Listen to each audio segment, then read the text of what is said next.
6 জন নারীর জীবনীর কথা আমি রেকমেন্ড করি, সাজেস্ট করি যে 6 জন নারীর জীবনী মুখস্থ, ঠোঁটস্থ, অন্তস্থ থাকতে হবে প্রতিটা নারীর জন্য। আশা করি মায়েরা, বোনেরা শুনছেন, আশা করি আপনারা কান লাগিয়ে শুনছেন, অনুধাবন করার চেষ্টা করছেন। আপনাদের জন্য 6 জন নারীর জীবনী পড়া অবধারিত। সংক্ষেপে বলবো, কয়জন? 6 জন। গুনেন। 1 নম্বরে হচ্ছে হাজার, উম্মে ইসমাইল, সৈয়দনা ইব্রাহিমের বউ, সৈয়দনা ইসমাইল আলাইহিস সালামের আম্মা, নাম হলো হাজার। আমরা বলি বিবি হাজরা। আমরা কি করি? হাজরা আছে না? এই প্যান্ডেলেও হাজরা নামে 2 জন বোন থাকতে পারে। আসলে নামটা হচ্ছে হাজার।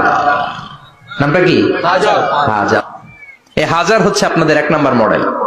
2 নাম্বার কুখ্যাত সন্ত্রাসী ফেরাউনের বউ আসিয়া আপনাদের 2 নাম্বার মডেল। 3 নম্বরে ঈসা আলাইহিস সালামের আম্মা মারিয়াম আলাইহিস সালাম আপনাদের মডেল। বিশ্ব নবীর প্রথম বউ খাদিজা আপনাদের মডেল। বিশ্ব নবীর একমাত্র